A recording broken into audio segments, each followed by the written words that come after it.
I guess only a congressman could say something so ridiculous. Anyway, this is Senate minority or majority leader, rather, Harry Reid.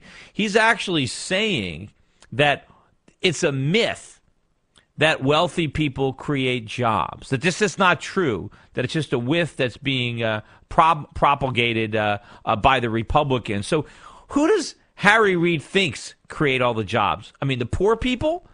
Is that what he thinks? I mean, doesn't he realize that in order to create a job, you have to be able to sign a paycheck? Not only do you have to be able to sign the paycheck, you have to be able to, pay rent on an office or a storefront. You got to be able to buy supplies. You got to be able to get credit. You need capital up front. I mean, you need to be able to, live even if you don't generate any income for yourself. I mean, it's pretty hard for a poor person to employ anybody. So to say that it's a myth that the rich people are creating jobs is complete nonsense anyway. But let's listen to this Harry Reid stuff here, cut number 20. The Republicans say the richest of the rich in our country, even those who make millions every year, shouldn't contribute more to our economy back on track. And they call our plan, time after time, a tax on job creators. And I say so-called job creators. Because I say that, Mr. President, every shred of evidence contradicts this red herring. Every shred of evidence contradicts this red herring? What is he talking about?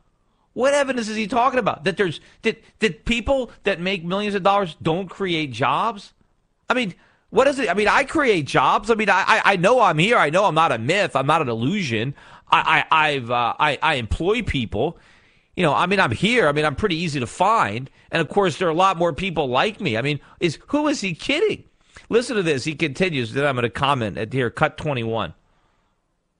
National Public Radio went looking for one of these fictitious millionaire job creators.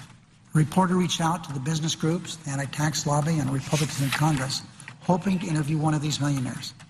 Days ticked by with no luck. Millionaire job creators are like unicorns. They're impossible to find and don't exist.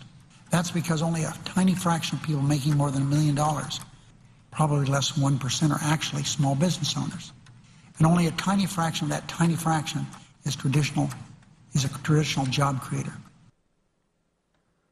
Could you believe this? So somebody from National Public Radio went for days and they couldn't find a businessman who was a millionaire?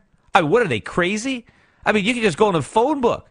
I mean, how hard could it be to find a millionaire businessman? I mean, are they kidding me? And in fact, of course, it's not just millionaires who create their own businesses. So you could be a millionaire and create businesses even if you're an employee.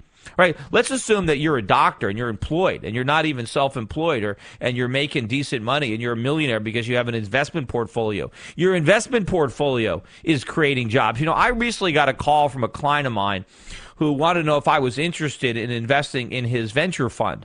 And what his fund does is it kind of gives seed capital to young businesses and helps them grow. It provides them with capital and management expertise so they can grow and become much larger businesses. And of course, in the process, they have to hire a lot of people. Now, in order to invest in his fund, you have to be a millionaire. You have to be an accredited investor.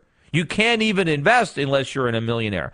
But so all the millionaires that invest in this project are helping to create jobs because they are providing the seed capital for businesses. If you're not a millionaire, you can't put any money in. In fact, you probably don't have money to invest, but the government won't even let you. There are a lot of private placements. A lot of small businesses are started by private placement offerings, which by regulation are only available to millionaires. You have to be an accredited investor, which means you have a net worth in excess of $1 million exclusive of your home, or an annual income, I think, of $200,000 or $250,000 a year for the last couple of years, and an expectation that that income will continue.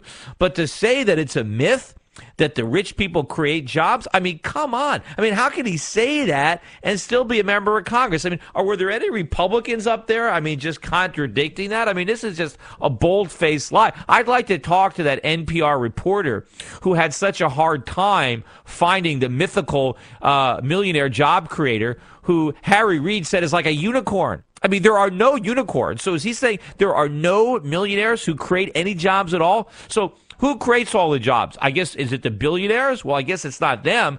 So he must think it's the middle class and the poor that create all the jobs. How exactly do they do that? In fact, I don't think anybody wants to accept a job from a poor person. I mean, do you really want to worry that your paycheck is going to clear or bounce? I mean, do you really want to work for someone who's poor, for somebody who's barely getting by, so you have no idea whether or not you're going to get paid at the end of the week? I think most people who have a job want to work for somebody who's rich enough to be able to pay them.